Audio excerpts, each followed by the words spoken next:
تبارك الذي نزل الفرقان على عبده ليكون للعالمين نذيرا.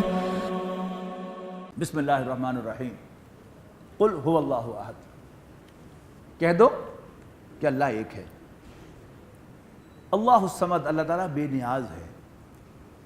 یہ صمد کا لفظ جو ہے یہ غنی کے اور حی کے برابر ہے.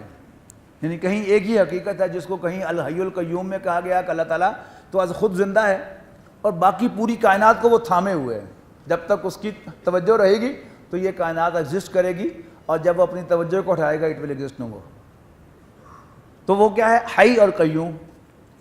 یہی بات ہے جو الغنی اور فقیر میں کہی گئی ہے کہ یا ایھا الناس انتم الفقراء الی اللہ، تم سب کے سب اللہ تعالیٰ پہ کہ محتاج ہو. You are all dependent on Allah. اور اللہ تعالیٰ کیا ہے؟ انڈیپینڈنٹ ہے، وہ غنی ہو گیا. اسی مفہوم کا یہ لفظ جو ہے یہ صمد ہے. اس کا ترجمہ بھی بے نیاز کیا جاتا ہے نا، وہی مفہوم کہ اللہ تعالیٰ جو ہے وہ ایبسلیوٹلی ریئل، انڈیپینڈنٹ، کسی اور کا محتاج نہیں. لم یلد ولم یولد. لم یلد آپ لفظی ترجمہ اس کا دیکھتے ہیں کہ اس نے کسی کو نہیں جنا. ولم یولد، اور نہ ہی کسی اور نے اس کو جنا ہے. نہ وہ جننے والا ہے نہ جنا گیا ہے. اس کو ذرا مفہوم کو پھیلائیں. نہ اللہ تعالیٰ کے وجود سے کوئی اور بنا ہے اور نہ اللہ تعالیٰ کسی اور کے وجود سے بنا ہے. یہ ہے توحید فی الذات. اللہ تعالیٰ کا کسی کے ساتھ کوئی ذاتی تعلق نہیں ہے. اللہ تعالیٰ مالک ہے، باقی سب بندے ہیں. اللہ تعالیٰ خالق ہے، باقی سب مخلوق ہیں. اللہ تعالیٰ غنی ہے، باقی سب اس پر ڈیپینڈنٹ ہیں. اللہ تعالیٰ حی ہے اور باقی سب کچھ کو تھامے ہوئے ہیں. یہ کیا ہوگی؟ اور ساتھ ہی کیا فرمایا؟ وَلَمْ يَكُنْ لَهُ كُفُوًا أَحَدٌ. یہ کف وہی ہے جو ہم شادی بیاہ کے کہتے ہیں نا، شادی ہم کف میں کی جاتی ہے. کوئی اس کا میچ نہیں ہے، کوئی اس کا ہمسر، کوئی اس کا برابر نہیں ہے. یعنی نہ ذات میں کوئی اس کے ساتھ ریلیٹڈ ہے، نہ وہ کسی اور سے بنا، نہ اس سے کوئی اور بنا. یہ تو ہو گیا ذات میں توحید. اور جو اس کی صفات ہیں اس میں بھی کوئی اس کا میچ نہیں ہے. نہ اللہ تعالیٰ کے علم کا کوئی میچ ہے، نہ اللہ تعالیٰ کی قدرت کا کوئی میچ ہے، نہ اللہ تعالیٰ کے دیکھنے کا کوئی میچ ہے، نہ اس کے سننے کا کوئی میچ ہے. نہ اس کی جیسا کوئی پیار کر سکتا ہے، نہ اس جیسی کوئی سزا دے سکتا ہے. نبی عبادی انی انا الغفور الرحیم. میرے بندوں کو بتا دو کہ میں بڑا بخشنے والا مہربان ہوں. اور یہ بھی بتا دو وَأَنَّ عَذَابِي هُوَ الْعَذَابُ الْعَلِيمُ، کہ میرا عذاب بھی بڑا دردناک عذاب ہے. تو نہ اس جیسی کو پکڑ سکتا ہے، اور نہ اس جیسا کوئی پیار کر سکتا ہے، نہ اس جیسا کوئی دے سکتا ہے، نہ اس جیسا کوئی چھین سکتا ہے. تو اللہ تعالیٰ جو ہے وہ انمیچڈ ہے ہر اعتبار سے. تو لم یکن لہ کفوا احد، کوئی اس کا ہمسر، کوئی اس کے برابر نہیں ہے. اور یہ صرف پڑھنے کی چیز نہیں ہے. یعنی یہ چھوٹی چھوٹی صورتیں ہیں. اکثر ہم مغرب کی نماز میں، اور جن کو زیادہ صورتیں نہیں آتی باقی نمازوں میں بھی ہم پڑھتے ہیں اللہ کی توفیق سے.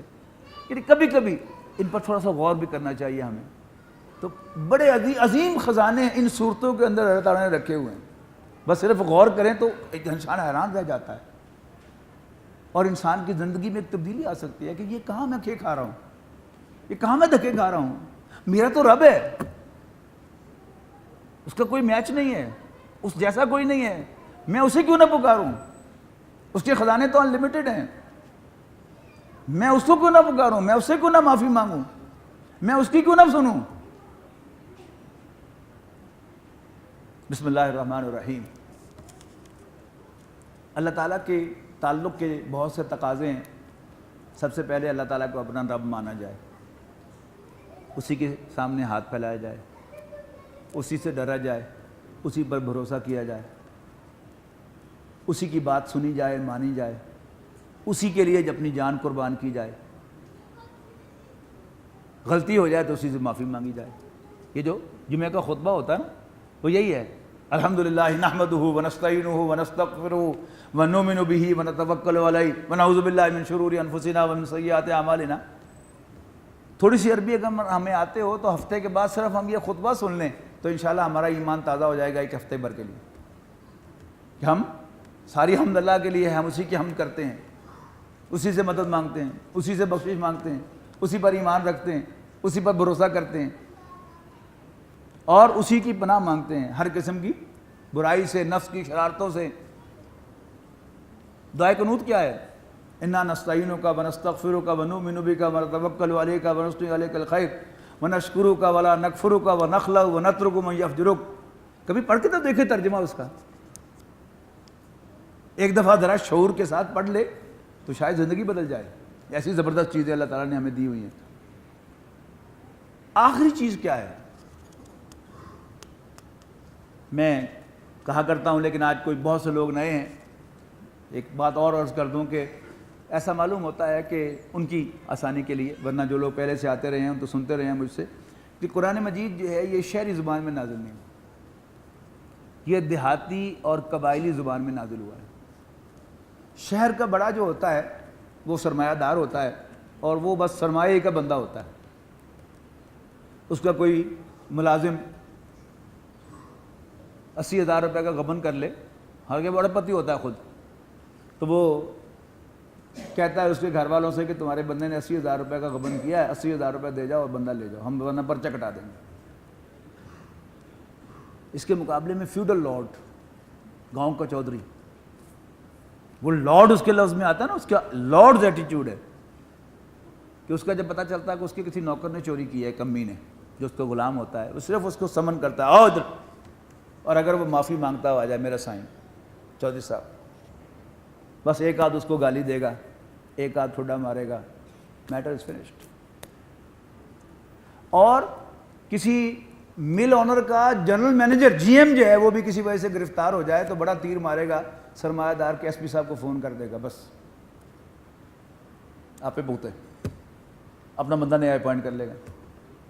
لیکن ایس ایچ او کسی چودھری کے کمی کو پکڑ کے نہیں لے جا سکتا چودھری کی اجازت کے بغیر، آ کے پاؤں پکڑے گا چوئی صاحب کے، چوئی صاحب میری نوکری کا سوال ہے، ایک باری بندہ میں نے دے دے، ہوئے گا کچھ نہیں انہوں، لیکن میری نوکری کا سوال ہے۔ کیوں؟ چودھری اپنے بندوں کو پروٹیکٹ کرتا ہے، اسی طرح اللہ تعالیٰ بھی اپنے بندوں کو پروٹیکٹ کرتا ہے۔ اپنے بندے کو رسول اللہ صلی اللہ علیہ وسلم کو پروٹیکٹ کیا کہ نہیں اس نے؟ یتیم پیدا ہوئے، کیسے پروٹیکٹ کیا؟ بالکل آغاز میں آج وہ سورۃ الضحیٰ کے تحت پڑھ چکے ہیں، اللہ تعالیٰ کی پروٹیکشن۔ اب مزے کی بات یہ ہے کہ قرآن مجید میں جہاں بھی تحفظ کا حکم ہے، پناہ مانگنے کا حکم ہے، رسول اللہ صلی اللہ علیہ وسلم کو واحد کے صیغے میں ایڈریس کر کے کیا گیا، اور آپ کی وساطت سے یہ حکم ہمیں ملتا ہے۔ تو اگر اللہ کے رسول صلی اللہ علیہ وسلم کو اللہ تعالیٰ کی پروٹیکشن کی ضرورت تھی شیطان مردود سے اور ہر چیز سے، تو پھر مجھے اور آپ کو تو شاید بلین ٹائم زیادہ ضرورت ہے کہ اللہ تعالیٰ کسے ہم پروٹیکشن طلب کریں۔ تو فرمایا قل اعوذ برب الفلق، کہہ دو میں پناہ میں آتا ہوں صبح کے رب کی، من شر ما خلق، ہر اس چیز سے جو اس نے پیدا فرمائی ہے۔ اور اہل سنت کا یہ عقیدہ ہے کہ اللہ تعالیٰ ہر چیز کا خالق ہے، ایون شر کا خالق بھی اللہ تعالیٰ ہے، خیر کا خالق بھی ہے، شر کا خالق بھی ہے، تو وہ خالق الکل ہے، ہر چیز کا خالق ہے۔ من شر ما خلق، جو بھی اس نے پیدا کیا ہے اس کے شر سے ہم تیری پناہ میں آتے ہیں۔ ومن شر غاسق اذا وقب، اور میں تیری پناہ میں آتا ہوں اندھیرے کے شر سے جب وہ چھا جائے۔ ومن شر النفاثات فی العقد، اب ہمارے جو جدید انٹلیکچوئلز ہیں، اس لیے کہ ان کو میٹا فزکس سے نفرت ہے، انہوں نے ہر چیز جو میٹا فزکس سے متعلق ہے اس کا انکار کرنا ہے، اور جو چیز حواس خمسہ کی گرفت میں آتی ہے اس کا اقرار کرنا ہے۔ اب چونکہ جادو کا تعلق بھی میٹا فزکس سے ہے، لہٰذا اس کا بھی وہ انکار کرتے ہیں، اور یہاں تک کہ وہ اس صورت میں بھی مورچے لگا کر بیٹھے ہوئے ہیں، لو جی ایسے کیسے ہو سکتا ہے کہ رسول اللہ صلی اللہ علیہ وسلم جو صاحب وحی ہیں، جو رسول ہیں، پوری نوع انسانی کے رہنما ہیں، ان پر جادو کا اثر ہو جائے؟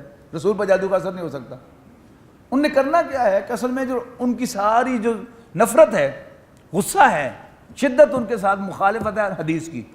اب چونکہ حدیث میں آ گیا ہے کہ حضور صلی اللہ علیہ وسلم پر جادو ہوگا، وہ پورا زور لگا دیں گے کہ نبی پر جادو کیسے ہو سکتا ہے۔ اگر حضرت موسیٰ علیہ السلام پر جادو ہو سکتا ہے، قرآن مجید گواہ ہے کہ جب جادوگروں نے وہ رسیوں اور لاٹھیوں کو سانپ بنایا، وہ حضرت موسیٰ کی طرف بڑھے تو حضرت موسیٰ ڈر گئے۔ ڈرے کہ نہیں ڈرے؟ اس کا مطلب کیا ہے کہ موسیٰ علیہ السلام پر جادو کا اثر ہوا، تو اللہ تعالیٰ نے حضرت موسیٰ علیہ السلام کو بھی کہا کہ نہیں، ہمت کر اور پھینک دے اپنا عصا۔ اللہ تعالیٰ نے پروٹیکٹ کیا نا، لیکن اثر تو ہوا۔ اور اگر رسول اللہ صلی اللہ علیہ وسلم پر اثر ہو گیا اور پھر اللہ تعالیٰ کی پروٹیکشن میں آئے اور وہ اثر زائل ہو گیا تو اس میں کیا قیامت آ گئی؟ تو من شر النفاثات فی العقد، اور میں تیری پناہ میں آتا ہوں گرہوں میں، یعنی گرہ کہتے ہیں نا گانٹھ کو، گانٹھوں میں پھونکے مارنے والی عورتوں کے شر سے، ومن شر حاسد اذا حسد، اور حسد کرنے والے کے شر سے جب وہ حسد کرے۔ ایک ہوتا ہے ان ایڈورٹنٹ، غیر ارادی طور پر انسان کے اندر کوئی حسد پیدا ہونا۔ آپ کے بیٹے نے بھی امتحان دیا تھا ایف ایس سی کا، آپ کے بھتیجے نے بھی امتحان دیا ہوتا ہے ایف ایس سی کا، اس سے آگے 950 نمبر، آپ کے بیٹے کے آئے 650 نمبر، انسٹنٹلی اپنے سینے پہ ہاتھ رکھ کے بتائیے آپ کو برا لگے گا کہ نہیں؟ لیکن برائی کب بنے گی؟ جب باقاعدہ آپ اس سے یہ چھیننے اور اپنے بیٹے کو کسی طرح بائی حق کا کرو جو ہے وہ آگے لے کے کریں گے۔ یہ ہے اذا حسد، یعنی حسد کا دل میں تھوڑا سا پیدا ہونا، یہ نیچرل چیز ہے، لیکن اس کے بعد پھر باقاعدہ اس پر ایکٹ کرنا، یہ کیا ہے؟ یہاں سے حرمت کی چوری ہوتی ہے۔ لیکن قرآن مجید پھر گواہی دے رہا ہے کہ حسد کرنے والے کا شر جو ہے، اس سے بھی اللہ تعالیٰ پروٹیکٹ کرے تو انسان بچتا ہے، اور قرآن مجید تو اس سے بھی آگے بڑھ کر ہمیں نظر سے بھی بچنے کی بات کرتا ہے۔ حضرت یعقوب علیہ السلام نے اپنے بیٹوں سے کہا تھا کہ ایک دروازے سے داخل نہ ہونا، کیا مطلب تھا اس کا؟ لیکن اللہ تعالیٰ وہاں ساتھ ہی انہوں نے کہہ دیا تھا کہ میں کوئی اختیار نہیں رکھتا اللہ تعالیٰ کے کسی حکم کے خلاف جانے کی، ما اغنی من اللہ شیئا، ایسے الفاظ ہیں جی، میں اللہ تعالیٰ کے مقابلے میں تمہیں کوئی فائدہ نہیں پہنچا سکتا۔ تو یہ بھی اپنی جگہ پر ہے۔ تو جو چیزیں ہمیں قرآن مجید سے مل جائیں یا رسول اللہ صلی اللہ علیہ وسلم کی صحیح حدیث سے کنفرم ہو جائیں، ان کو انکار کرنا، ان کو بچ کے گزرنا، یہ اچھی پریکٹس نہیں ہے۔ میں بڑے ہلکے الفاظ استعمال کر رہا ہوں۔ بسم اللہ الرحمن الرحیم، قل اعوذ برب الناس، کہہ دیجئے میں لوگوں کے رب کی پناہ میں آتا ہوں، ملک الناس، جو لوگوں کا بادشاہ بھی ہے، الہ الناس، ان کا الہ بھی ہے، گاڈ بھی ہے، وردی و ورشپ بھی ہے ان کے لیے۔ کس چیز سے؟ من شر الوسواس الخناس، جو شر سے وسوسہ ڈالنے کے، جو بار بار پلٹ پلٹ کر آتا ہے، وسوسہ ڈالتا ہے اور چھپ جاتا ہے۔ ایک مسلمان جو اللہ تعالیٰ کا ماننے والا اور رسول اللہ صلی اللہ علیہ وسلم کو اللہ کا رسول ماننے والا ہے اور قیامت کو ماننے والا ہے، اب وسوسہ کیا ہے؟ اس کا سادہ ترین ترجمہ اگر میں کروں تو یہ کیا ہے؟ کنفیوژن۔ آخرت کے بارے میں کنفیوز کرنا، رسول اللہ صلی اللہ علیہ وسلم کے بارے میں کنفیوز کرنا، اللہ تعالیٰ کے بارے میں کنفیوز کرنا۔ آج ہمارا میڈیا کیا کام کر رہا ہے؟ بڑے غیر محسوس طریقے سے چھپ چھپ کر، سامنے آ کر نہیں کسی کو کہتے مسلمانوں کو کہ اللہ کا انکار کر دو، آخرت کا انکار کر دو، لیکن آپ کو فیس بک پر، واٹس ایپ پر اور اس پر اور اس پر فلاں فلاں پر جو آ رہے ہیں، کلپس آ رہے ہیں اور وہ میسیجز آ رہے ہیں، وہ کیا ہیں؟ آپ کو کنفیوز کرنے کے لیے ہیں۔ آپ سچ بتائیے کہ جب یہ نہیں آئے تھے سارے کے سارے یہ شیطانی ہتھ کنڈے، تو کیا آپ کو اللہ تعالیٰ پر زیادہ یقین نہیں تھا؟ کیا آپ کو آخرت پر زیادہ یقین نہیں تھا؟ کیا آپ دل کی گہرائیوں سے رسول اللہ صلی اللہ علیہ وسلم کو اللہ کا رسول نہیں مانتے تھے؟ اور اب جائزہ لیجیے، آپ مانتے ہیں؟ 100 قسم کے شکوک و شبہات ہمارے دل میں ڈال دیے گئے ہیں، یہ سارے ہیں وسوسے۔ تو اللہ تعالیٰ سے پناہ مانگیں گے ہم تو اللہ تعالیٰ ہمیں پروٹیکٹ کرے گا، اور اگر ہم سمجھیں گے نہیں کوئی مسئلہ ہی تو پھر مسئلہ ہوگا۔ تو قل اعوذ برب الناس، ملک الناس، الہ الناس، من شر الوسواس الخناس، وسوسہ ڈالنے والے کے شر سے جو وسوسہ ڈال کر چھپ جاتا ہے یا پھر لوٹ لوٹ کر آتا ہے۔ الذی یوسوس فی صدور الناس، وہ جو لوگوں کے دلوں میں وسوسہ ڈالتا ہے۔ اور پھر میڈیا، ٹی وی، یعنی آپ کے دل میں آپ کو ایسی چیز دکھانا کہ جس میں آپ کے اندر لذت بھی ہو اور آپ غیر ارادی طور پر اس کی طرف انکلائنڈ ہو جائیں، تو وہ جو آپ کا یقین تھا کہ یہ غلط کام ہے نہیں کرنا، وہ یقین متزلزل ہوا کہ نہیں؟ وسوسہ آ گیا۔ تو اس وسوسے کی کئی ڈائمینشنز ہیں۔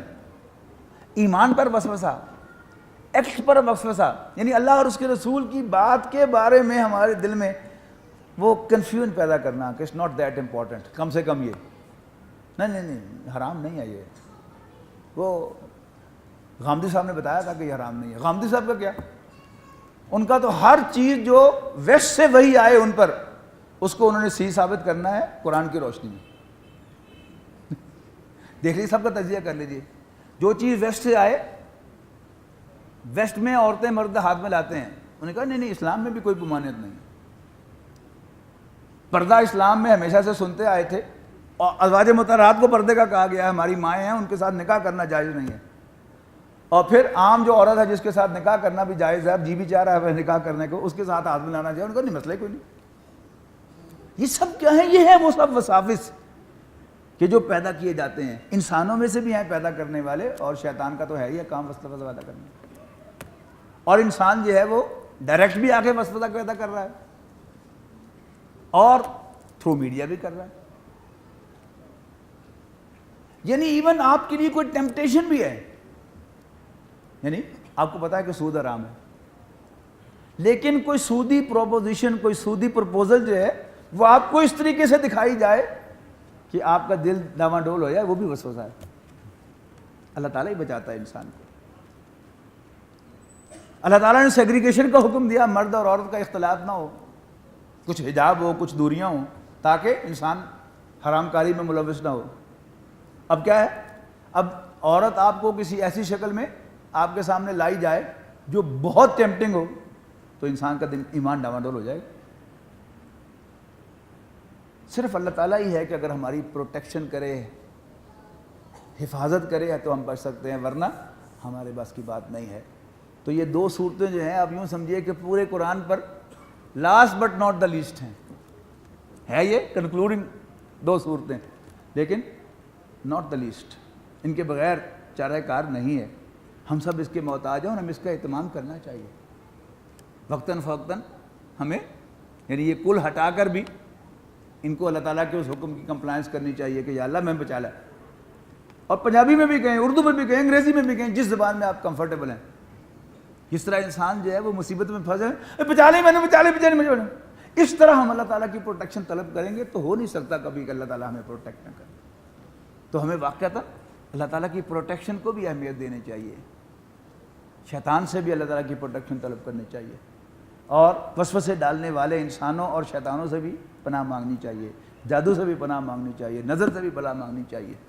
اور رات کے اندھیرے سے, رات کے چھپ کر کے گناہ کیے جاتے ہیں, یعنی رات کا اندھیرا وہ زیادہ ٹیمپٹنگ ہے اس اعتبار سے. ایک تو وہاں زیادتیاں زیادہ ہوتی ہیں, یہ کہ انسان کو یہ خیال آتا ہے کہ مجھے کوئی دیکھنے والا نہیں, لہذا خاص طور پر اس کو ذکر کیا وَمِن شَرِّ غاسق اذا وقب, اس کو اس اینگل سے بھی دیکھیے گا. تو یہ سب کیا ہے, اللہ تعالیٰ سے ہمیں اس کی پروٹیکشن طلب کرنی چاہیے. اللہ تعالیٰ ہم سب کی حفاظت کرے. الذين آمنوا وتطمئن قلوبهم بذكر الله